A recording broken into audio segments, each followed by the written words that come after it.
Okay, so unless you all have been watching our streams at any point, it's been a while since I've actually put out a actual video.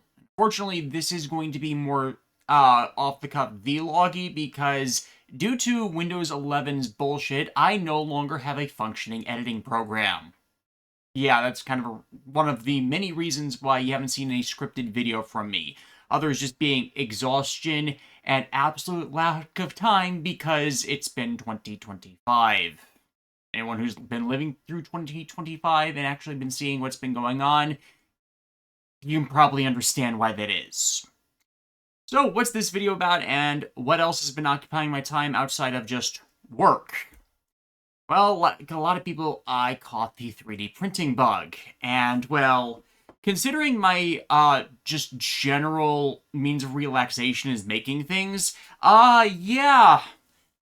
I like making big props and objects, and I have just fallen in love with the hobby to the point that, yeah, on top of making stuff like the Monado from Xenoblade Chronicles 1, which was our last big scripted video, and if you actually watched that video, I know some of you have, yeah, the Monados in the background of that video were ones that I just made wholesale.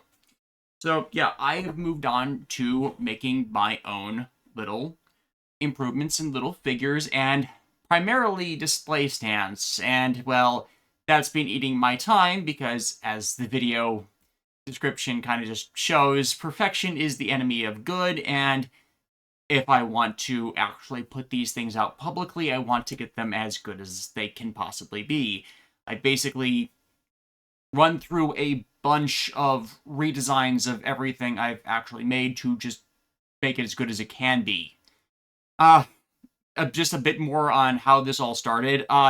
It kind of just goes back to the Shokugan modeling project Super Sentai releases, because, well, when they started doing Gal Ranger stuff, I got into my head, hey, how much of these were actually unreleased, and like, how many of those of the Gal Ranger power animals that weren't released could just be easily modified from existing versions of the figures? So, like, buy up some spares. It's a pretty popular line. It's getting a lot of duplicate purchases out there, and just, well, if you've seen my DeviantArt page, you probably have seen the 50 extra animals that I made out of all of that, and just started doing little plastic modifications, like sheet plastic additions, and then I saw the 3D printing stuff and said, hey, maybe I can make some of the mod parts I need out of that, just like design it myself. And that's kind of how it spiraled. Unfortunately, I have not actually gotten back to doing custom Gal Ranger figures because, well, the problem I found with 3D printing is when you get to something that is that small as is model kit replacement exchange parts, they're not as strong as they want to be versus larger objects, and I am not at the skill level quite yet to do really strong stuff as well as I could possibly have. Though I have done some of it. Uh, at the moment, I am.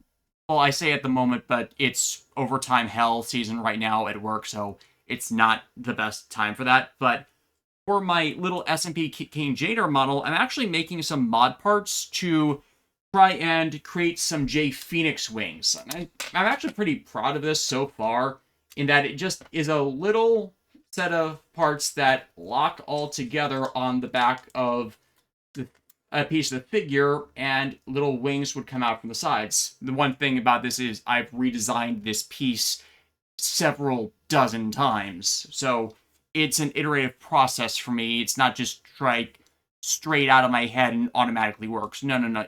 I keep having to test it.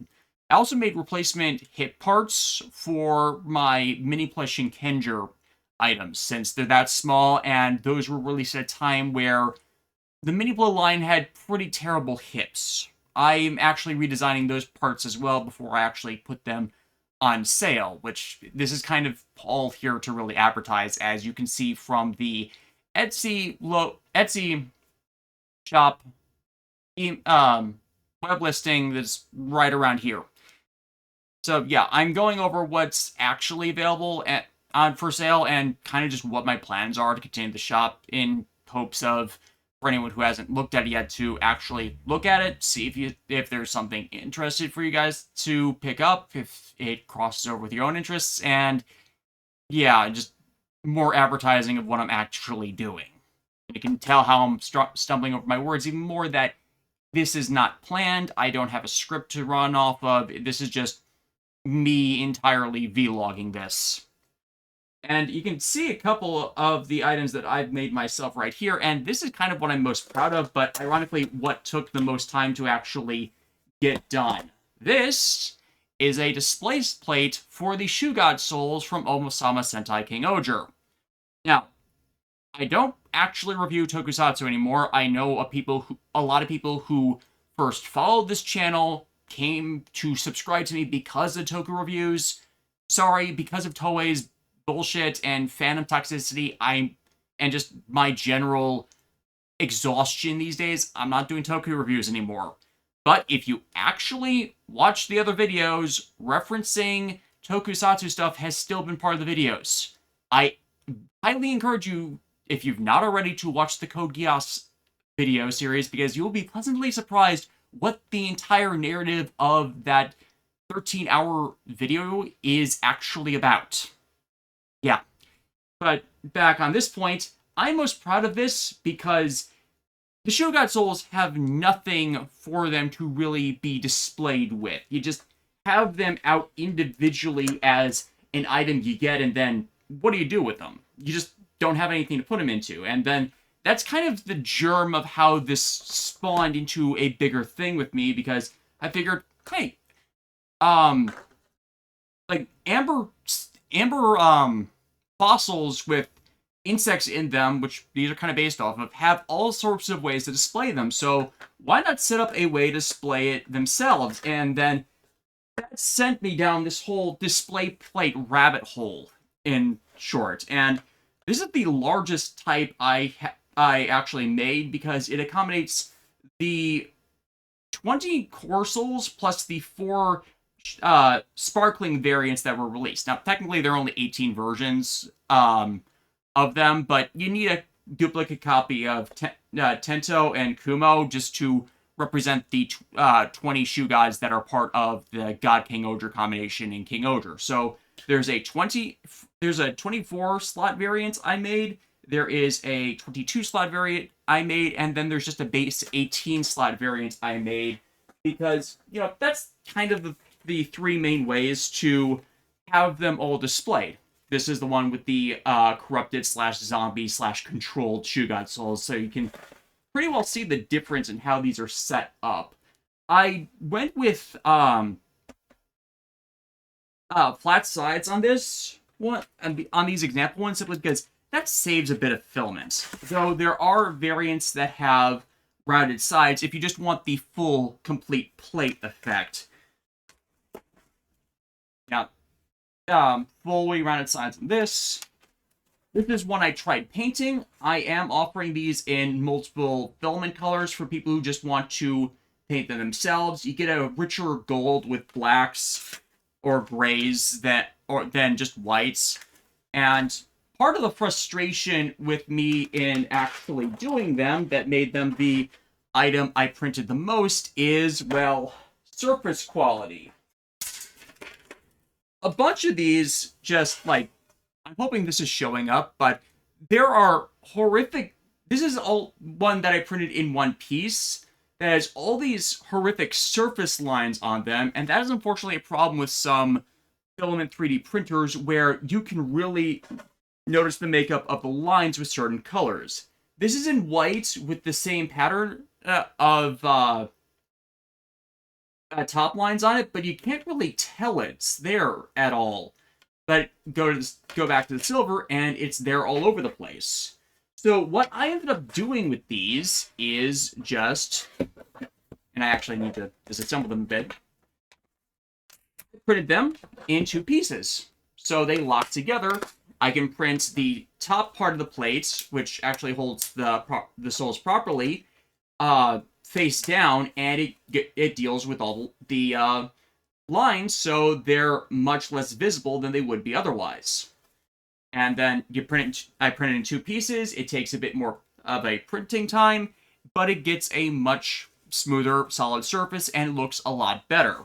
That's kind of what took me forever with this, because I printed so many of these, just different trying different patterns to see if I could find a way to print it in one piece, because that saves filament and time. And I just couldn't, and all the ones that were failures just looked horrible until I decided to just say screw it and print them face down. The other just time sink for that is just this is me experimenting with different ways to print them face down with different plate types as well, where some of them still created different types of defects, and just I wasn't satisfied for the longest time with this, so I got like so many rolls where I just it didn't work. And then part of the problem is also I originally printed the plate much larger than these versions ended up being, because I thought that maybe I could print it in, say, pieces to slot it together, and then every way I tried to construct it that way just didn't work out very well, where it wouldn't hold together, or it would just take too much resources to really do. So I eventually settled on these after I managed to pick up a Bamboo H2D 3D printer and a Anycubic Cobra Max. Ironically, the Cobra Max has been frustrating to deal with. And oh yeah, both of those pickups contributed to just my exhaustion this year due to how much overtime I had to work to actually afford them. But these turned out really well. They fit on the printers I have to print well, and with the experience I gained from all that, I will try and like redo the smaller the print in pieces Shoe Soul plates, but this design also shows a contrast in the final product that I eventually ended up on versus like the first models that I did. You see how these don't have any holes in them, and from how I've shown these before, there are holes in the backs of these.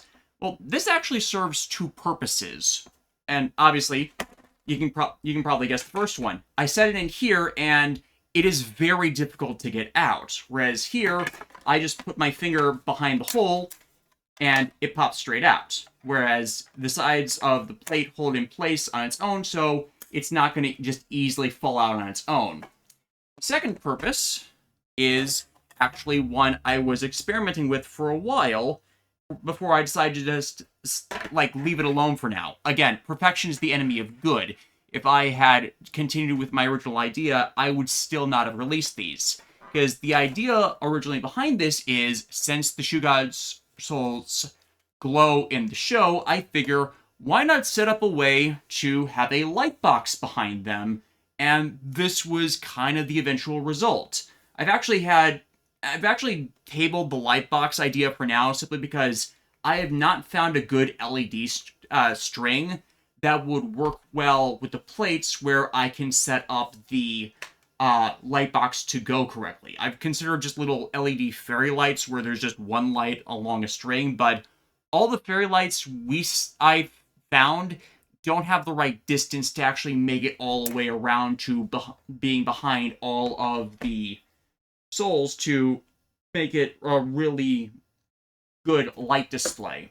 Whereas if I just set these on a stand against a window, and then they just glow in the light naturally. And I'm happy with how this turned out. And the other advantage of printing this in 2 pieces is I was able to also add little hooks for them to be just hung on a wall for people who might not have the biggest amount of shelf space, but have a bit of wall space on them. So, yeah, this is my largest, most expensive item, and obviously I also had to make display stands to make sure they would display at the proper angle. These are the ones I made for myself, but I actually have on the sales record a completely different designed one, simply for one major reason: shipping costs. If I were to offer these as a item, it would as the accessory, excuse me, to the Shoe God Soul Plate for people to display themselves. This would this would massively increase the cost of shipping for them, and well, this type of stand actually costs more to make. It's minuscule versus the shipping cost increase that would result from just a bulkier box of all this. So a stand that can just come apart. This is not the final product version, it's just what I had available. Um yeah, this made more sense because it still serves the same purpose of keeping the plate at the proper angle on a shelf, but it can be disassembled, so smaller, thinner box, cheaper shipping cost. Everybody wins that way. Along that, and this is kind of how that all spiraled into most of what I'm offering at the moment being just different sorts of display stands for collectibles. And you can see that also from right over here with a wrist strap stand.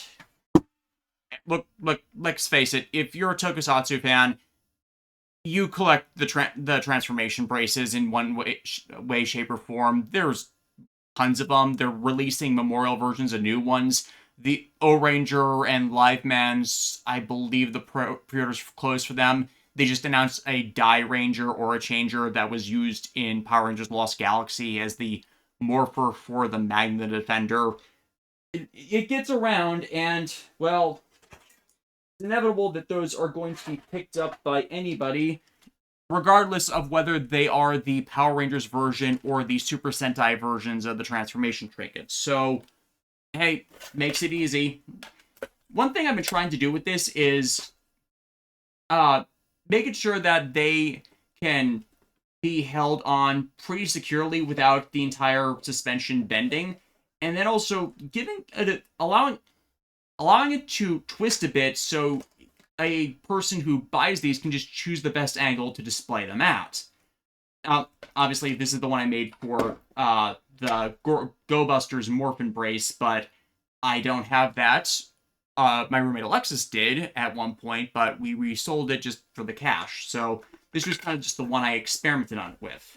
And the Ryu Soldier Transformation Brace was just what I had on hand, which kind of just segues into like how it's nice to actually have these around for being properly displayed. And the Ryu Soldier one actually segues well into like the next item I ended up making, that another thing I'm really, really proud of. And because this is a standee for the Ryu Souls, the Super Sentai version only, but it can rotate to display them both in night mode and soul mode. So if I don't actually have the adapter to show off for the Ryu Soldier one on hand, simply because there was a defect in how I was making them, so the infill that makes the objective 3D print more stable, it wasn't printing correctly into the main shaft section that connects to the cylinder that holds the braces. So I needed to reprint that, and I had gotten busy releasing other stuff. But this way, assuming, just imagine that I had this correctly, imagine I would have this all set up correctly, it would allow the display of both the brace upright alongside the Ryusol, and I really like that idea of a display. I thought, like, if that's something I would like, I figured other people would like that as well.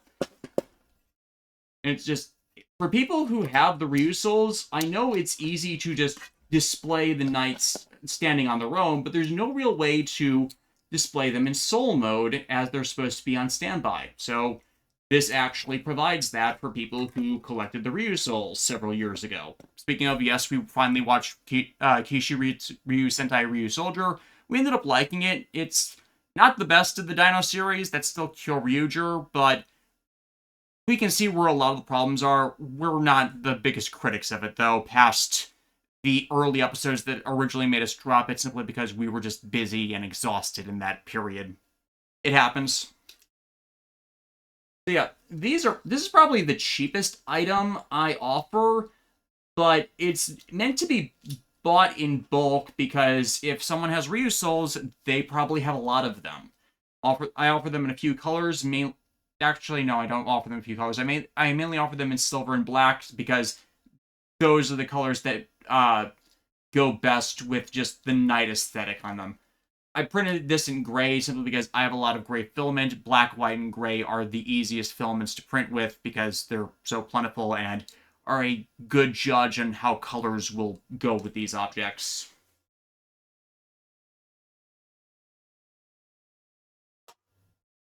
In the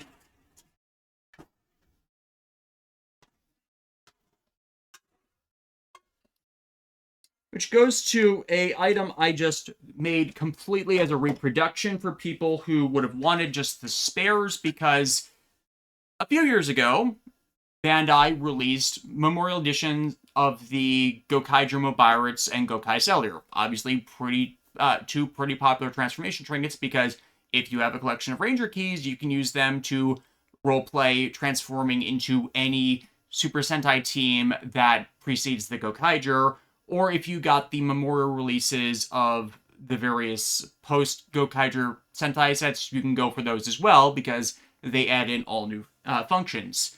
And in those, they released a pair of stands for both the Mobirit and the Gokaiger.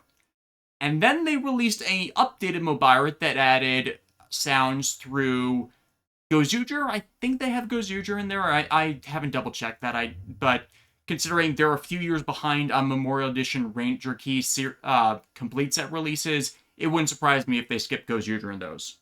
Regardless, they did not release those stands in that new Memorial Edition kit. So I decided, why not make my own?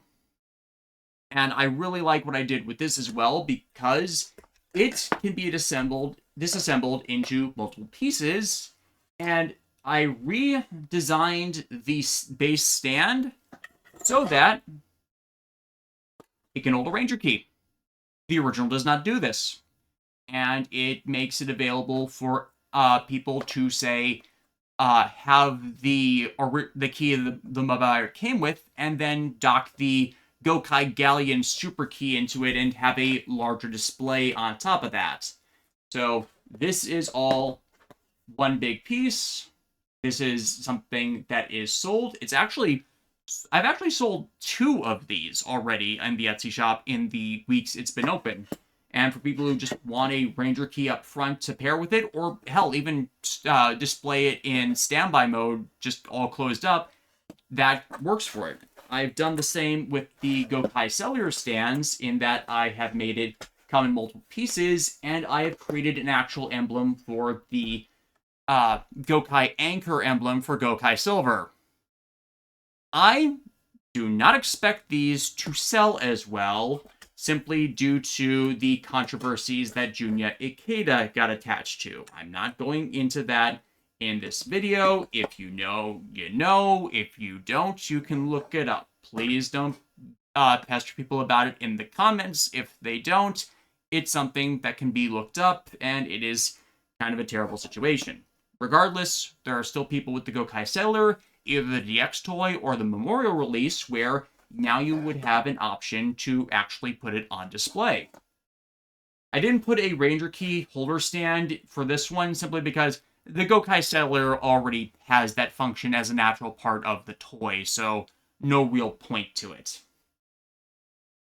But also segueing into memorial items representing an anniversary, that comes into the collectible for Gokaiger, the Sentai rings. Yeah, I only have the King-Ohger and Boom Boonger set simply because I like both of those series. Boom Boonger was more a back-to-basic series. I don't have major problems with it. Its final arc hits damn hard.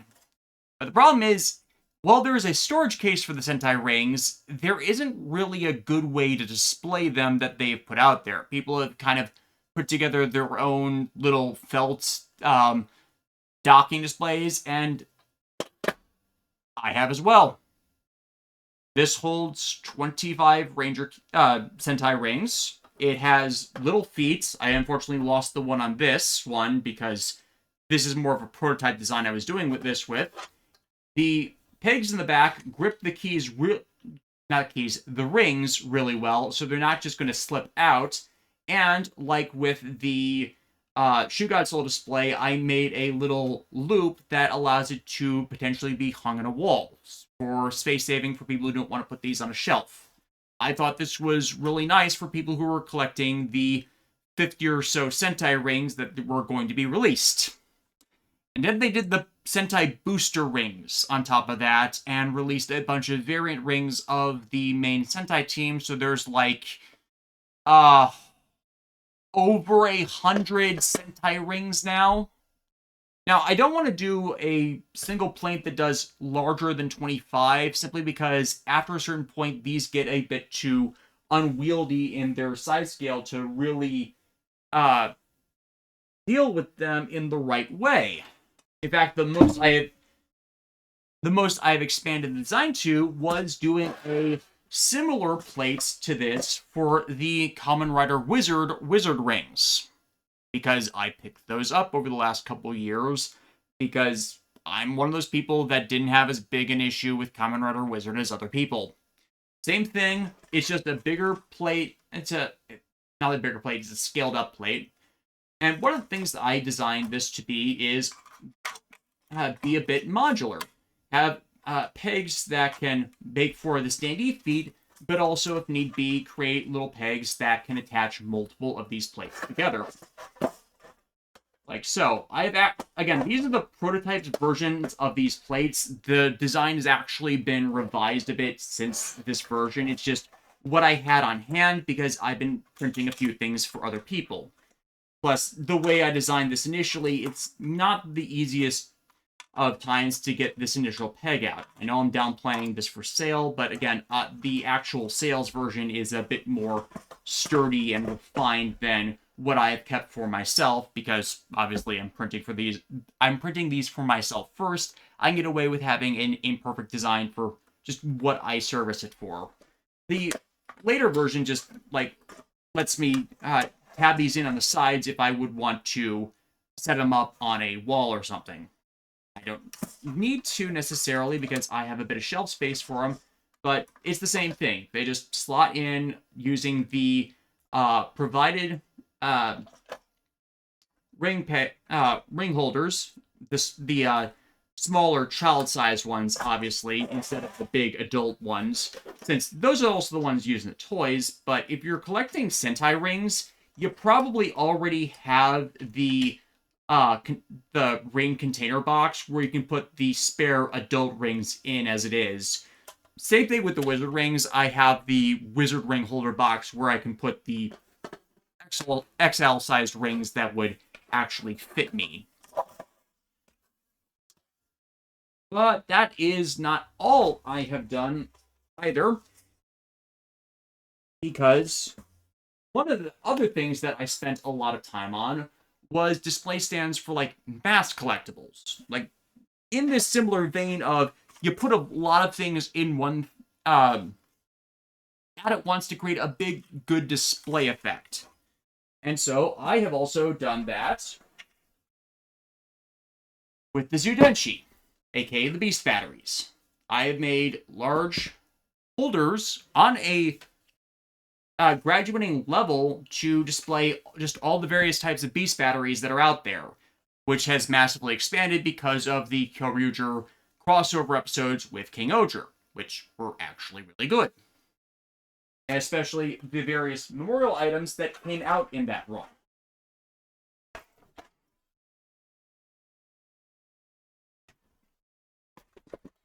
King-Ohger Caliber sits on its own little display stand.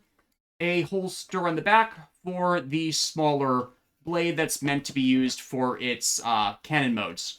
Make it so that all the accessories are consolidated in one place. Sword goes on the top. It sits on the display stand.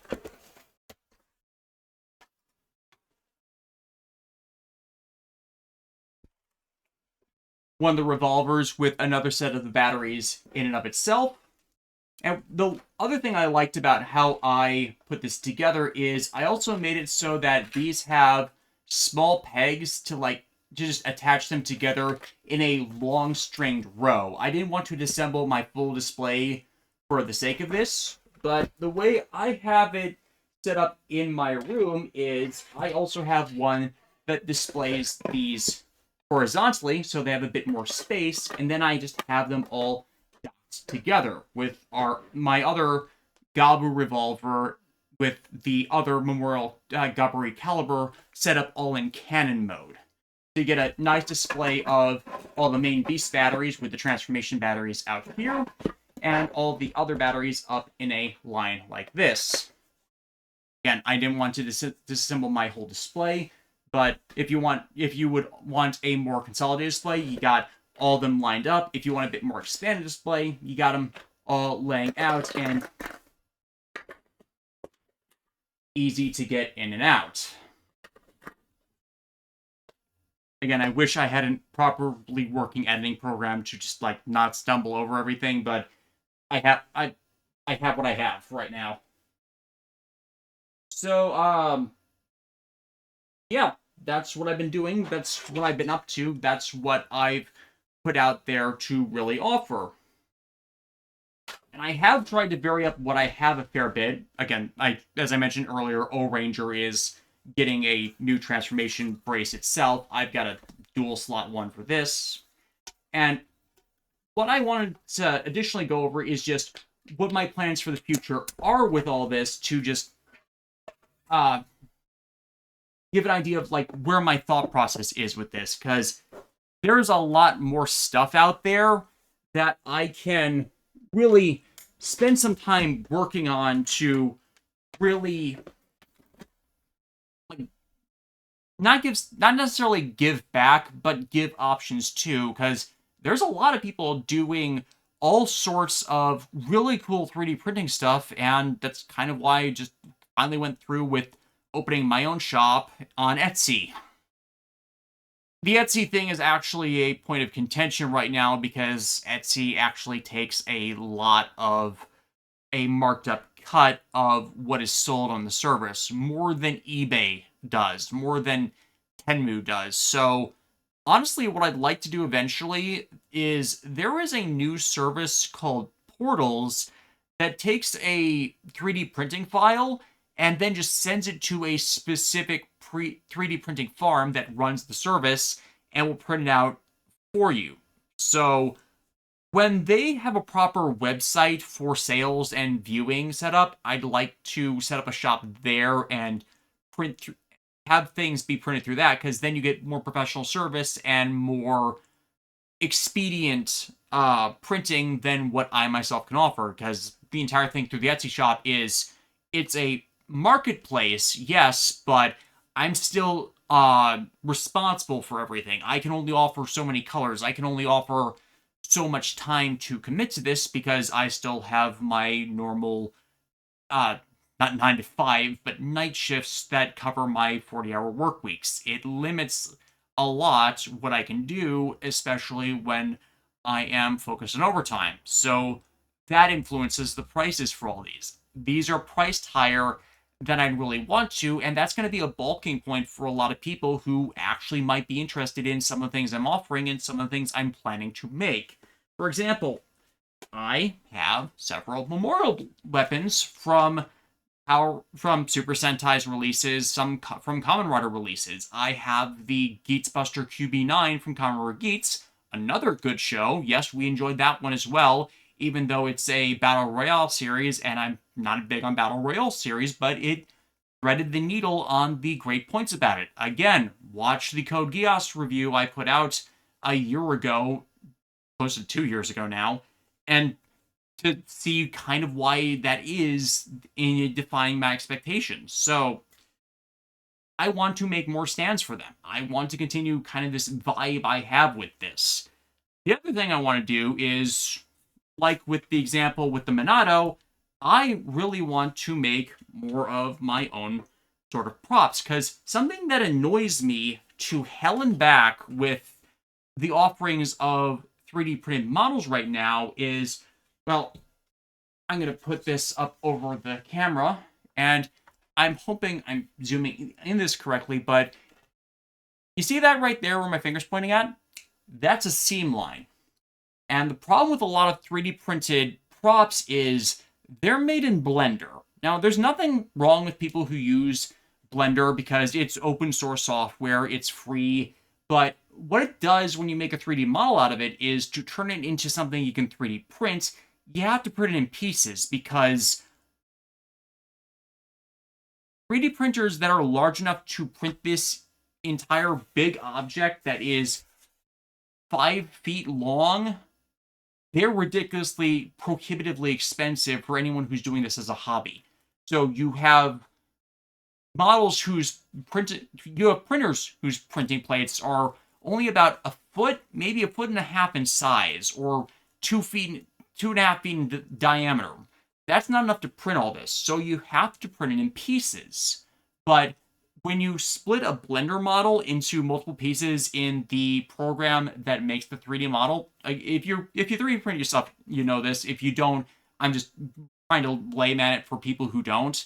You just vertically cut the model into pieces, and that creates smooth lines that you then have to fill in because there's nothing to lock the pieces together outside of just glue or a bunch of tabs. But it makes it so that the pieces don't lock correctly together all the time, or it doesn't do it properly because of the seam lines.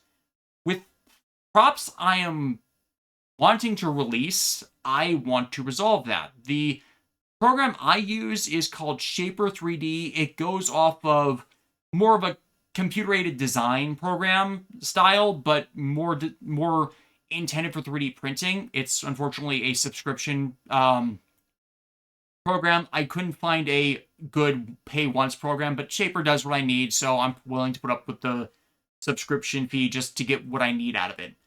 So what I want to do with props I want to make is I want to make it so that they actually tab together. And that's something that a lot of people who are doing props through Blender just aren't doing. They don't make a good way to tab connect it together. So this seam line represents where actually I have a perfect example. They don't do this where there is a positive and negative indent to just lock the piece together through friction.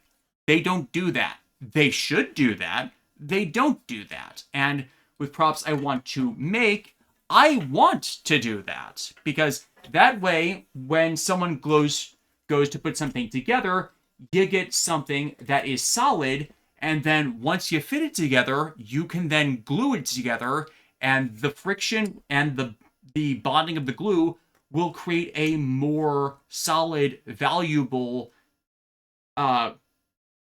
just bond versus something that has to be held together and in the right place and then have to make sure that it will all be straight, which was actually a big problem when I was making this and the other Xenoblade swords that I have already. I had to reprint a bunch of them a few various times because they weren't coming out straight. This is pieces to Pyra's Monado from Xenoblade Chronicles 2 that I had to just scrap and reprint these parts because I was making it for Alexis for a gift last year. And actually, she didn't end up getting until this year because of all the time constraints I was under. So yeah, I want to make props that actually lock together properly. And I have some prototypes in Shaper, just I haven't finished them because I have been stuck constantly on overtime for over a month. And I'm not likely to get off of overtime until the end of the year. And after that, that will be the first time in months I will be able to work on it. And I haven't worked on that in months because I wanted to finally get a shop open to sell what I actually have made. And that's the bigger crux of why I'm making this video, to just advertise what I've been working on to see if people would actually be interested in buying it themselves. Two props I'm working on currently is the Feather Edge from Kyoryuger, and Death Ryuger's Flute Buster. That one is taking more time, not because of the aesthetic design, but because I want to make it fully functional. And what I mean by fully functional is the sword turns into a boomerang and has a slot open to hold a Zudenshi. Yeah, those moving parts, those take an entirely different level of designing correctly, especially because I want the sword mode and the boomerang mode to actually lock together. I have a few ideas of how to implement that, which is fortunately helped by having the Memorial Gaburi calibers on hand, simply because of this simple lock mechanism where I can take them apart to see how this fully works and then use that as a framework for figuring out how to lock the top and bottom pieces of the Flute Buster together. At least that's my idea for how to do it. We'll have to see how that pans out. A third one I am prototyping is there is a Memorial Shinkenmaru coming out from Shinkenger. And something that Bandai did not do is they did not release the personal weapons of the main 5 Shinkenger, even though they made the Rekka Daizantou a transforming weapon. And I'm pretty sure they didn't release a toy version of the Rekka Daizantou. I haven't seen it ever be turned into a toy, that's why I'm thinking that. But there are some people who've gotten very accurate models of it for, as a result of the Power Rangers auction. So I'm looking for just trying to see if I can make a transforming version of that. If I can, I can. I can't, I can't. I'm going to try and make prop scale versions of the Gaim weapons. I'm trying to actually, there's another thing I've been trying to do. I want to do a weapon extension of the Gokai Spear to match with the Memorial Gokai Saber and Gokai Gun.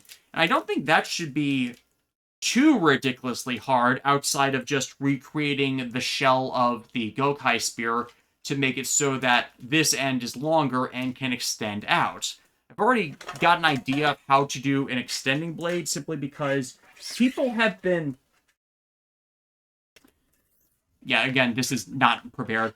People have been making extending blades through 3D printing for a while now, and this is basically that similar premise, just implemented into a prop. So that will take some time. I'll have to see how that goes, but I'm pretty certain I can figure out how to just remake this shell and add on the parts that need to be extended and expanded a bit, so this is more prop scale or similar to Memorial Edition. And the last thing I want to do, if I can find where I left it, right in front of me. This is the Order Crown Lancer, but with extension parts that Toku Lecter made available for people who wanted them for a short period of time. I want to reproduce these extension parts on a semi-regular basis, like make them an on-demand item, because, let's face it, while Toku Lecter makes things easier for collectors to get these sorts of things, and these are 3D printed parts in and of themselves, they're only available for a limited time, so they kind of just need a secondary aftermarket shop to really make them available. So I have ideas of what I want to continue doing with the shop, which is just where the problem comes in, with that problem being just time to actually do it. And one last thing that I'm going to experiment with, I'm not going to commit to that because it's something I haven't successfully gotten back into in a while. Full bottles. For people who watched and really liked Kamen Build, there were about a dozen, close to a dozen, full bottles that were programmed into the drivers that never had releases, but the pin codes were available. Back in 2018, 2019, Alexis and I got some spare full bottles, and I modded the backs of them. I'm not sure if that actually picked up on the mic with the noise canceling filters I have on it. But this is a just a junk full bottle that I've changed the pin codes on for it to read as the Kyoryu full bottle, one of the ones they didn't release. I want to see if I can't just like make little simple aesthetic designs to change out what's here and make replacement rails for these and just offer that as a add an item where someone else can buy just some spare full bottles themselves and swap out the component parts to have something that would complete their collection of all the sound files that would make them readable in all the drivers. It's something, but kind of the limiting factor to all this is just, to break into politics for a bit, the goddamn tariffs. A lot of things I would like to make display stands for or make mod parts for are just things I need to have on hand first, and that is expensive because of the tariffs. There's really no other way around it. So this is basically me saying I'm doing this as my relaxation hobby, but it's expensive to do. And some of that expense can be helped with just by people looking at what I'm offering, seeing if they might like to buy even something simple and purchase it through the shop. It would help me like not need to take as much overtime. It would give me more free time to actually say do videos again or get the casual time to make these things as I'd want without it just staying as an unfinished project even further. Yeah. So kind of that to that end, uh I still have the Patreon running for for just the channel, and people have been pretty patient for just anything I have been doing by still supporting that. So to kind of just give a bit more of a promotion for the shop, when this video goes up on Patreon, I will be offering for low-end patrons, the $1, $2 subscribers, a 10% discount coupon for the shop. I don't know how many people on Patreon will actually want anything that's there, but I'm going to be offering it. As for the second one, for anyone who's been a $5 and up Patreon member of Patreon, I'll be offering a 15% discount coupon. Anyone who subscribes to the Patreon account will also have those available to them through just um, immediately, because it'll be its own different post. And if you just want to subscribe once to get the discount, it's pretty simple. If you want to buy several things, I figure that would be a pretty even balancing factor. You pay $1 to get 10% off of $100 worth of items potentially, and that's $10 in savings. So I feel like that'd be fair, or not, just because I just want to get a better seller profile, and that would help things all around and give back to people who've actually continued to support me, even though all I've been doing for most of the last year is yell at people while I'm streaming games. What can I say? It's been rough for everybody, and I just want to say thank you for what help has been given. Yeah, not sure how to end this at this point, because just this has been something I've been satisfied with, and I really do want other people to not necessarily appreciate, but get something out of it in the way I have. So take a look at the shop. I'm pretty sure I got everything I'm currently offering just out for display. So, yeah, and if things go well, I will continue to work on and try and offer new items, stuff, reproduction stuff, display stands for other tokusatsu collectibles. I will eventually try and move on to anime weapons that haven't really gotten the focus, but I have a niche that of stuff I just want to do first, and I'll work my way around it. Thank you as always for watching. I'll see if this helps at all in getting us over our current hurdles, because It's a lot, and I will see you guys around.